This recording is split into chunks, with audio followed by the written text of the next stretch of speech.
All right, Storm Center coverage continues here on the Weather Network for Monday, January 27th. This weather setup is so complicated it requires two meteorologists to explain it. So Rhythm Reet joining the program. Thank you, Rhythm, for lending a hand on this one. So we're talking about this deepening low pressure system over Hudson Bay and dragging with it quite a cold front. And this is going to bring some potentially dangerous weather in Ontario and Quebec. So Rhythm, why don't we start off first of all with the big picture? The big picture, that cold front sweeping on down, this is going to lead to those dangerous conditions. So we're talking blizzard-like conditions, whiteout conditions. Yeah. And starting out in Ontario, Chris, what do we got going on? All right, already this morning, east of Lake Superior towards the Timmins-Kapuskasing, we've got some very rough travel and we've had some highway closures. Now, as that front slides its way southwards, you'll notice that we'll pause at around 5 o'clock.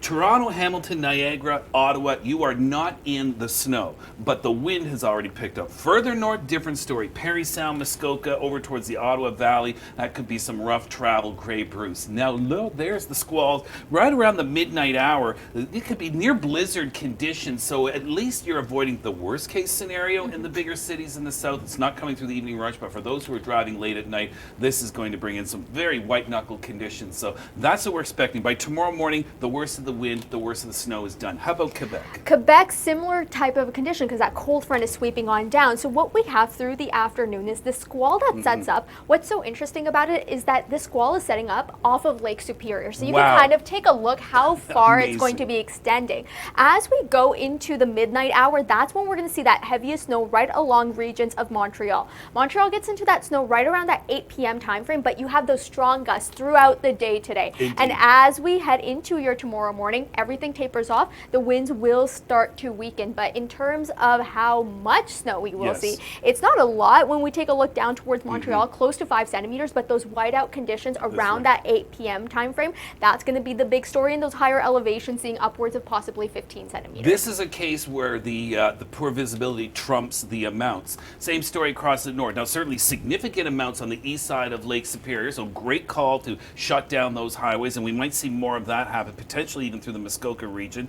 So you could get 10 to 15 centimeters. Again, the GTA, less than 3 centimeters, but it is that burst that comes through where it's going to be very poor visibility. The other situation too as well, temperatures go from, largely above seasonal today back to some very cold air into tomorrow morning. And you know what? This morning, getting out of my house, I was like, I don't need my big parka. And then I take a look at some of these wind chills for tomorrow morning, and it's like, it's a repeat of last week again. We take a look over into Quebec, they're going to be looking at those more frigid temperatures. They don't really see that warmth that we see across southern Ontario. Quote unquote warmth, not complete warmth, yeah. Now we'll get to the rest of the country here. So you're in Atlantic Canada, you're thinking, well, what about us? Well, you've had some pretty good bursts of snow around St. John's this morning, western Newfoundland, the Cape Breton Highlands, but also around the Bay of Fundy towards PEI. You're likely to get into some snow for tomorrow, and a lot of that snow in the Avalon could change to rain. So this is going to be that same front, and there'll likely be some gusty winds coming in as well to reduce visibility. And across the prairies, another clipper that's going to be moving across regions of Manitoba into northwestern Ontario. You really do see that as you're heading into Wednesday and then into Thursday.